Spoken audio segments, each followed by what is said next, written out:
నమస్తే. కొద్ది రోజులుగా ప్రశ్న రావణ్ గమన ఈ రెండు పేర్లపైనే చర్చ. వీరిద్దరి బంధం ఏంటి? బెంగళూరు కేంద్రంగా నడిపిన వ్యవహారం ఏంటి? యూట్యూబ్ ఛానల్ ఆధునీకరణ కోసం కోట్ల పెట్టుబడులు ఎక్కడివి? రావణ్ గమన మధ్య రిలేషన్ ఎలా జరిగింది? రాయబారం నడిపింది ఎవరు? బెంగళూరు చేసిన రీల్స్ సంగతి ఏంటి? టార్గెట్ ఎవరు? స్కెచ్ ఎవరిది? అంటూ గన్నవరం పోలీసులు విచారణలో సాగిన ప్రశ్నలు. గమన సమాధానం మాత్రం ఆ ఒక్కటే.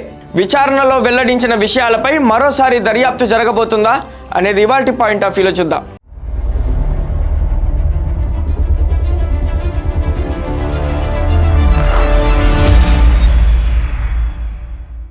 ప్రశ్న రావణ్ కేసులో గన్నవరం పోలీసులు విచారణను వేగవంతం చేశారు. ఈ కేసులో నిందితులుగా ఉన్న గమన, ఇంద్రసేన చౌదరిలను గన్నవరంలోని డీఎస్పీ కార్యాలయంలో పోలీసులు మూడోసారి సుదీర్ఘంగా విచారించారు. బెంగళూరు కేంద్రంగా జరిగిన ఆర్థిక లావాదేవీలు, యూట్యూబ్ ఛానల్ పెట్టుబడులపై పోలీసులు సంధించిన ప్రశ్నలకు వీరిద్దరూ డొంక తిరుగుడు సమాధానాలు చెప్పడమే కాకుండా కొన్నింటికి అబద్ధాలు ఆడుతూ మౌనం వహించినట్లు తెలుస్తోంది. పోలీసులు ప్రధానంగా మాజీ ఐపీఎస్, ఐఏఎస్లతో మీరెందుకు మాట్లాడాల్సి వచ్చింది? రావణ్ బెంగళూరుకు ఎన్నిసార్లు వచ్చాడు? అక్కడ ఎవరెవరిని కలిశాడు? తక్కువ సమయంలో ఎక్కువ ఆదాయం ఎలా సంపాదించారు? రావణ్ ఛానళ్లలో పెట్టుబడులు పెట్టాల్సిన అవసరం ఏంటి? గమన బెంగళూరులో ఉంటూ రీల్స్ చేస్తున్న సమయంలో రావణ్తో నడిచిన ఆర్థిక సంబంధాలేంటి? యూట్యూబ్ ద్వారా నెలకు ఎంత ఆదాయం వస్తుంది? ఈ 5 ప్రశ్నల చుట్టూనే విచారణ సాగినట్లు తెలుస్తోంది.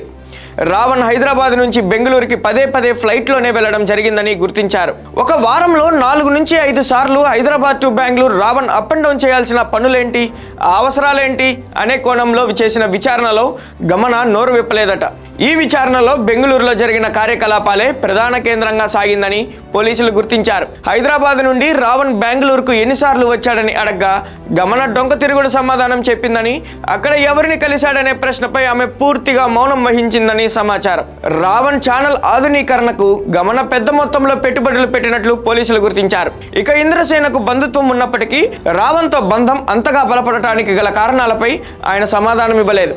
యూట్యూబ్ ఆదాయంపై ప్రశ్నించినప్పుడు ఇద్దరు తెల్లముఖం వేశారని, ఆ వివరాలు రావణ్కే తెలుసని తప్పించుకునే ప్రయత్నం చేశారని పోలీసులు చెప్తున్నారు. మరోవైపు ఈ కేసులో ప్రధాన నిందితుడైన ప్రశ్న రావణ్ కు రిమాండ్ ను గన్నవరంలోని 12వ అదనపు judicial first class magistrate court ఈ నెల 31వ తేదీ వరకు పొడిగించింది. ఉపా చట్టం కింద కేసు నమోదు కావడంతో రావణ్ ప్రస్తుతం నెల్లూరు సెంట్రల్ జైల్లో ఉన్నాడు. జైలు అధికారులు వర్చువల్ గా కోర్టులో హాజరుపరచగా న్యాయాధికారి ఎన్ గాయత్రి రిమాండ్ పొడిగిస్తూ ఉత్తర్వులు జారీ చేశారు.